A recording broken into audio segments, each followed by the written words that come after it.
Ms. Bruton has come to court to prove to Mr. Martin that he is not the father of her child, but Mr. Martin believes otherwise. This is the case of Bruton versus Martin. Ms. Bruton, you claim Mr. Martin is not your son's biological father. Your ex-boyfriend, Mr. Richardson, is. Today's DNA test will allow you to get rid of Mr. Martin. Mr. Martin, you claim Ms. Bruton kept the baby from you. DNA results will prove you are the biological father. Ms. Bruton and Mr. Martin get into an argument as their truths clash with each other, but Mr. Martin takes his time to tell his side. So, Ms. Bruton, why are you so sure Mr. Martin is not? Logan looks just like Anthony, and he don't favor Mr. Martin at all. But Mr. Martin, you disagree? Yes, around the time that she conceived, I know it's a fact. No, Your Honor. That it is mine. No, Your Honor. No. That's it. Your Honor, it was 3 at her apartment. You know it only takes one time anyway. Yes. Judge Lake wants to know the beginning of the relationship, and Ms. Bruton shares her side. So you're saying she called you to tell you I'm pregnant? I called both of them. You know, who was the father, because I slept with both of them. So you do admit his testimony is true. In a relationship with Mr. Richardson, but you having sex unprotected with Mr. Martin. When I met Mr. Martin, I confined him as a sexual relationship. My heart always been with Anthony. Mr. Martin shares even more shocking details as those details leave Judge Lake in shock. All right, so you were always in love with Mr. Richardson. Yes. You also did not use protection. You were just the go-to guy, Mr. Martin? I was just the go-to guy. So you knew that? Yeah, I knew that. I was trying to get her pregnant, and I did tell her that. You didn't want to be in a relationship with? Yeah, but I didn't want to be in a relationship with her. So you just gonna go out and just make a baby with anybody? No, not with anybody. Okay, but you're not even in a relationship with her. No, you're but not. you're going to go make a baby. And how old are you? 19. 19 years old. No. Ms. Bruton and Judge Lake take a look at her conception calendar. However, Mr. Martin steps in. One of them had to be the father. Did your doctor give you a window of conception? Yes, April the 8th. You were intimate with Mr. Richardson. I know Remember it was when you were father. intimate with him? April the 7th. So that's Richardson. April the 10th and April the 11th. Yes, not it is true. true. We You're only not had true. sex twice. Listen. When I'm do not you say disputing. you were intimate? It was like on the 5th, maybe. Before and after this Yeah, date of before, conception. yeah. She has already testified to puts you in the window. In many ways, you in there. Yes, Your Honor. Ms. Bruton and Mr. Martin get into an argument, and Judge Lake has to step in. Didn't tell the other man that there was because another. I had to keep it a secret. If you were so in love with him, why was we having sexual relationships? Because me and Mr. Richardson was having obviously our y'all weren't doing. problems. That means you wasn't in love with him. It doesn't mean anything, Mr. Martin. Ms. Bruton shares the truth and that she hopes her boyfriend is the father, and Judge Lake gives her an earful. So you allowed Mr. Richardson to sign the Yes. birth certificate. I think he's the father, and I'm hoping he's the father. Oh, you are taking responsibility legally, and now you're in paternity court with another man. Reason why he believes that He is because wants you to be told his him. father. Why do you think she's denying I really believe that she's trying to hurt me deep down inside. about just keeping the relationship with Mr. Richardson? Both. Do you believe you're Logan's father? I feel that way, yes. Mr. Richardson steps to the stand and shares his story, and more is revealed about the past of Ms. Bruton. When did you realize that there was another man? I actually found out 4 months after Logan was born. And that's why you signed the birth certificate? Yes. How'd you find out? She came out and told me, oh, I've been sleeping with Mr. Martin. I had suspicions of Mr. Richardson cheating on me. Decided to hurt him, to get back at him. So that's when the possibility that Mr. Martin is Logan's father. Because of things that you do. Judge Lake has heard enough to give Ms. Bruton a reality check, as she seems to think her actions are justifiable.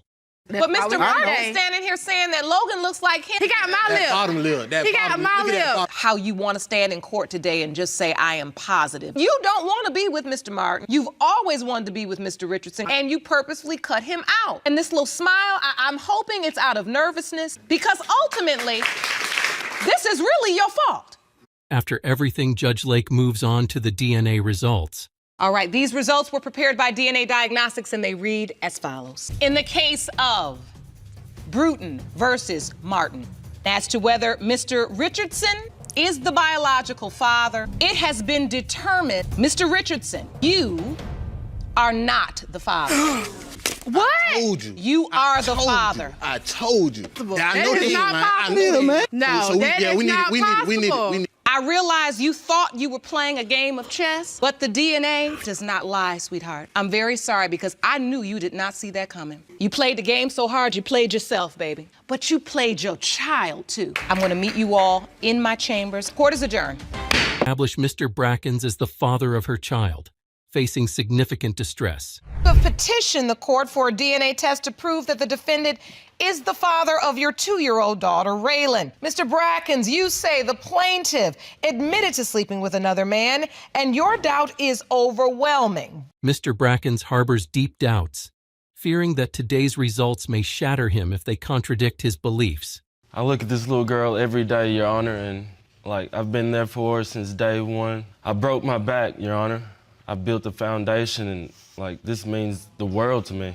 It means everything to me. The doubt? That permeates through the fabric of your family.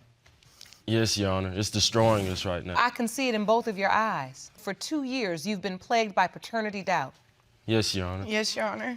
How did a beautiful couple, family, get to a position where your family's on the line because of a paternity issue? Your Honor, I take fault for that. Ms. Moody recounts the events that led to Mr. Brackens' uncertainty, shedding light on the situation. Your Honor, I take fault for that. Anthony and I grew up together, went to school together. We've known each other for a very, very long time. And when we caught back up, Anthony was away. He was out of town for a while. And we were contacting each other over social media. Just through social media messages and conversations, I was literally head over heels for him off top. I fell in love with this man. I can't tell no lies. I can't say I was perfect because I wasn't. I was still doing my own thing regardless, and I was lonely. I needed affection. I needed attention. I looked elsewhere for that. So, you slept with someone else? Yes, ma'am, I did. 3 to 4 months, I was entertaining this other man. When Mr. Brackens came back in town, I continued to entertain this other man. Mr. Brackens, did you have any idea this was going on? Your Honor, the whole time I was away, it felt like we were in a committed relationship. I come back home and it was someone else and... Oh! Yeah. The situation becomes more convoluted as Ms. Moody presents her side, and Mr. Brackens shares how he came to doubt paternity. And I was so caught up in this life that I had been living behind his back while he was gone. Okay. And so that was very hard for me to figure out, okay, how am I gonna stop this? It was very hard. It was very hard for me to tell the other guy because I can't lie. I had caught feelings there too. Your Honor, I found out through a family member. He was like, hey man, I need to let you know that you're not the only person. There's someone else involved as well. So at the point you were told, you confronted Ms. Moody and you said... I told her that she's gonna have to make a decision. And so when he told you you needed to choose Ms. Moody, what did you say? What was your response? My response was automatically him. There was no question about it. Shocking revelations emerge, leaving uncertainty surrounding the child's paternity. Your Honor, I would go spend the night with Mr. Brackens, and I would literally leave his house in the morning, go to my house, get ready for my day, and go to the other man's house. Every day. It was an everyday thing. So how soon after you broke up with the other man did you find out you were pregnant? A week and a half. Okay. So the doubt is real. The doubt is very real. Yes, Your Honor.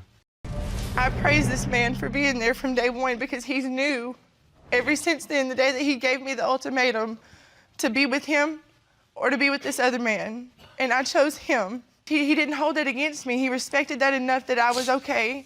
I want to get my stuff together. You're putting your foot down. I'm moving in with you, and this is what I want. After hearing both sides, Judge Lake intervenes to end the turmoil and reveal the truth, bringing closure to the matter. 2-year-old Raylan Brackens. It has been determined by this court. Mr. Brackens, you are her father. This case centers on establishing the paternity of Zion, a 7-month-old girl, as Ms. Nesbitt had relationships with both Mr. Henderson and Mr. Brown around the time of her conception. This is a case of Nesbitt versus Henderson. Ms. Nesbitt, you are suing Mr. Henderson that he is the father. Yes, Your Honor. You say that you expect Mr. Henderson to step up. Mr. Henderson, you say Ms. Nesbitt cheated on you and he is Zian's biological father. What has Mr. Henderson done for Zian? He doesn't do anything for my child. He does more for my 2-year-old son. He knows that's not his. Mr. Henderson questions Zian's paternity due to Ms. Nesbitt's initial doubts and remarks made during arguments, leading to resentment from both parties. Mr. Henderson, is that correct? I shouldn't have to take care of another man's baby. I came into this baby's life and already knew he was a mom. I felt kind of hurt, So there's a level of resentment. What's your relationship like? Were you there through the doctor's appointment? You know that's your child. You've been knowing from the beginning. You signed the birth certificate. You know the baby yours. I went downstairs to go get my birth certificate, but he snuck anyways and signed his name on it. Mr. Henderson accuses Ms. Nesbitt of withholding the full truth about the situation.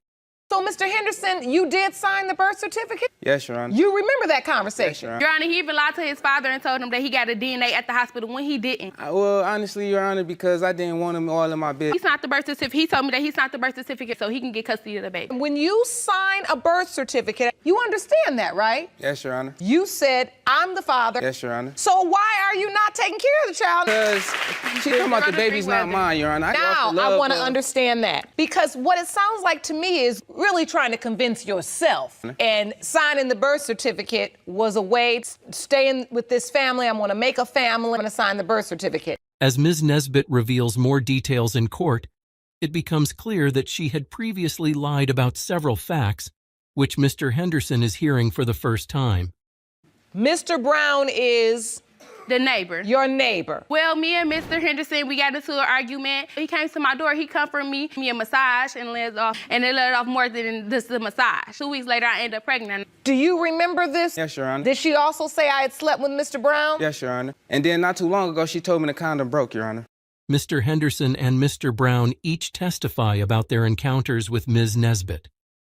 Mr. Brown presents a picture comparison to argue against his being the father. Mr. Brown, welcome. Mr. Brown, we're here, of course, discussing the paternity. Tell me a little bit about your relationship. She had moved to my apartment, been a couple doors down. Flirt with her, to blink her eye at her, you know what I'm saying? He was a nice friend, that's about it. But you did have a sexual encounter. It was just like birthday sex. She used to always hit me up and text me and all that stuff. And she's telling me that it's been going on longer than She used to always text and stuff like that. I used to hit her up with different females, and she'd text back like LOL, you know what I'm saying? She knew it was me. The court is prepared to disclose the final DNA test results. These results were prepared by DNA Diagnostics. In the case of Nesbitt, when it comes to Zian Nesbitt, it has been determined by this court. Mr. Brown, you are not her Oh! Your name rhymes with Mr. Henderson. You are her father. Told you. Are you happy? If she can't change, I'ma leave. I still do for my daughter because I'm not that guy. You all now have a child together. There's a level of immaturity in this relationship. But you're making babies. Some guys out here will just make a baby and be like, huh, I'm gone. You gotta let that go. Don't sign the birth certificate because it could be somebody else's. Today we know. You all have to learn how to co-parent. Don't want her standing here one day, Ms. Nesbitt, right in front of me. Judge Lake stresses the importance of maturity, effective co-parenting, and seeking counseling to ensure a positive future for Zian. You want her to be in a different position. So that means you two have to work together. We have counseling for you, figure out how to co-parent. But get yourselves together, you guys, all right? I wish you the best of luck. Court is adjourned. The resource is good. We got it off the chest. I mean, I feel I got a real big burden off my chest now, a tramp or whatever, and we can move on with our life. Honestly, true. We do need to change. We still want to be together. Step is to move on with our life as a family. You want taking care of our child. Ms. Reed and Ms. Austin are in Judge Lake's paternity court trying to tear each other apart over Mr. Wallace. Ms. Reed doesn't want Ms. Austin's child to be for Mr. Wallace, but who knows what the result will be. Let's go digging. Ms. Reed, you are demanding that Ms. Austin have a paternity test administered on her child, whom she claims was fathered by your estranged husband. Yes, Your Honor. You're hoping the DNA test will prove that your husband is not not her baby's father. So Ms. Reed is in court fighting for her estranged husband's mistress's baby to not be for him and even trying to get a $5,000 compensation? Okay, whatever the situation might turn out to be, that compensation money just doesn't sound right. Also, seeing Ms. Austin's expression from the stand, that woman doesn't look like she has a dime to give to Ms. Reed.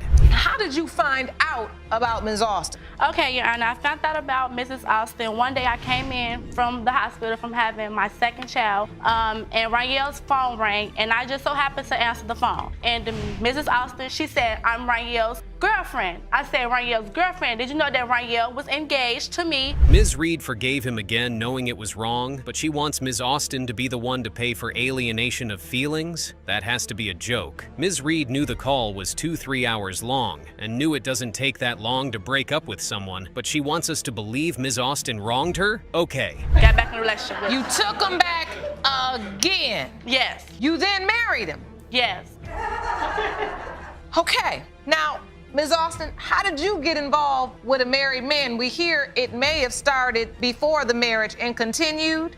When I met Ranielle, they was not married. Oh no! Neither of these two women can see that Mr. Wallace is the problem. They keep putting the blame on each other instead of the man that is bumping their heads, and now that's a big problem. Ms. Austin says Mr. Wallace must have come to her because Ms. Reed wasn't taking care of the home right. Okay. That means that she didn't mind playing the role as his little mistress, because any woman wouldn't sit there and be in a relationship with a man that has a woman. Like, as me as myself, I have respect, and I don't want to be no one's mistress.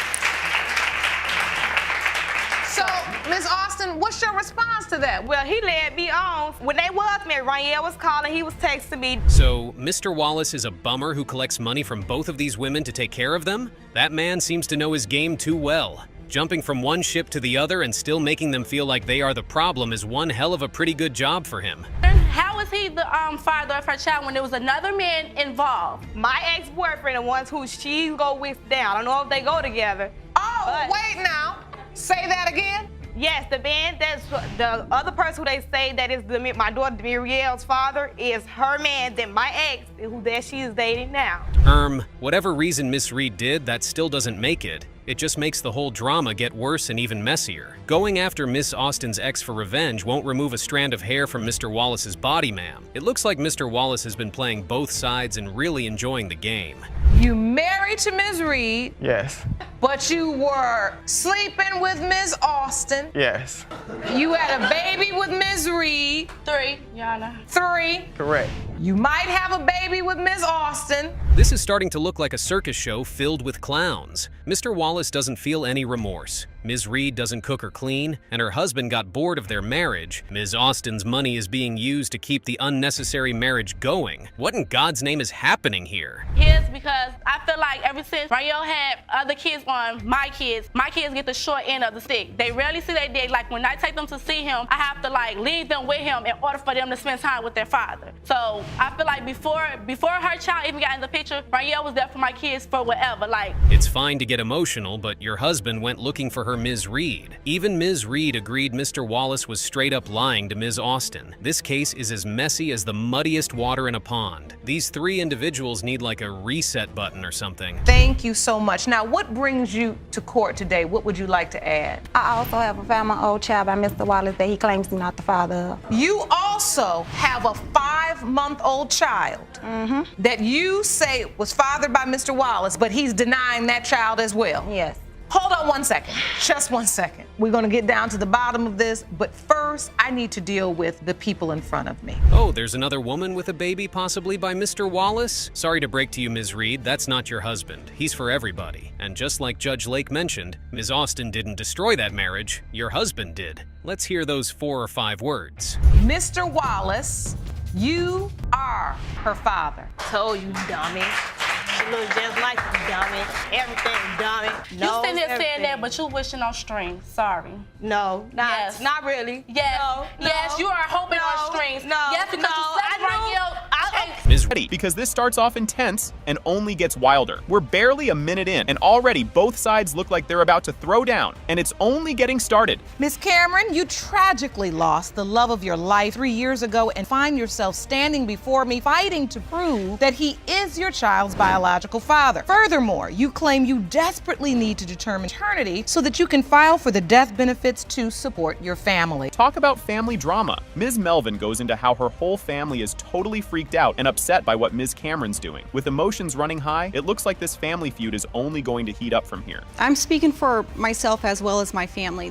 Disturbed us all. My mom would have liked to be here today as well, but very distraught. She just couldn't face it to come. Just the whole situation of losing my brother as well. We lost him, and just the whole situation of her getting pregnant, it just doesn't add up. You don't think this child is his? I don't think it's his. And now we're hitting scandal territory. It's a major bombshell, and you can feel the drama rising, especially as Ms. Cameron tries to keep her cool with Ms. Melvin's doubts piling up. During this time, your brother's in a relationship with Ms. Cameron. You know about her, right? Correct. And so you still feel like she's trying to get something that isn't entitled to her? Well, there's a couple things. He had came to me, it was a month, and I work an urgent care and I see a lot of stuff. So he told me, I said, are you sure he's like, man, I haven't done anything. I loved her. This is one of the saddest and most intense parts so far. The whole courtroom feels the weight of her loss. But as sad as it is, the big paternity question is still hanging in the air, making everyone wait for more. Miss Cameron, you said he passed away when you were 12 weeks pregnant. Yes, and we did not know the sex of the child. Had you told anyone? Yes, I told my best friend April, I told my mother, and I told my father. I don't know who he told, but I know that's the 3 people I told. Said wait for a couple days to make sure because it was a home pregnancy test that we took. Just when we thought it couldn't get more complicated, here comes the timeline drama. With dates that don't seem to match up, Ms. Cameron is in for more challenges as they try to piece together what really happened. So she's pregnant, I was taking her to her appointments. And I brought a calendar to show you some things from when we went to the appointment on June 28th. So from June 28th, with her due date of her supposed to be getting pregnant, this would have been when she got pregnant. And my brother was not even around because me going to an appointment with her and you went to the doctor with her on June 28th? Yes. And the doctor said she's 6 months pregnant? Yes. Things take a wild twist with this sign from beyond moment. It's a surprising, heartfelt moment, but Ms. Melvin isn't impressed, and it's clear she's still ready to throw down with more skepticism. I have an ultrasound picture right here. I know this might sound crazy, but I posted it on Facebook. Okay, this is his face, like we're looking at each other. If you look in the eye, that is Jackie. Look at that bald-headed, and look at the bald-headed in the eyeball. And actually, there's another face right here that looks how fat Jackie's face was. Cue another shocker, the mom's statement. Ms. Melvin brings in a signed note from her mom claiming she saw Ms. Cameron sneaking into a car with another guy before she got pregnant. With family members coming out with more accusations, the paternity mystery is only getting more tangled. There was a time which I have a signed statement from my mom because they live next door to each other, like creeping around the corner to get to a car which was with another man. I was in love with Jackie. I would have never cheated on Jackie. And it says, I am testifying that I do not believe Malachi Rathard is my grandson because I know Miss Cameron cheated on my son shortly before she got pregnant. The twists keep coming as Ms. Cameron's best friend steps up to defend her. But Ms. Melvin's not convinced, and the whole courtroom is on edge, waiting for those DNA results. That Miss Cameron was cheating with this other guy? No, Miss Melvin, she was not cheating. This is my best friend. It's been my best friend for 16 years. Date did occur. She came to me and she told me because she felt so guilty about it. Hung out, talked, went to the movies. But how do you really know she didn't have sex? I can only go off what my best friend has told me, and she's never, that to my knowledge, has lied to me before. Here comes the moment of truth, and everyone is holding their breath. It has been determined by this court. Miss Duhamel is related to Malachi Rathard. Thank you. Now do you believe me? I was being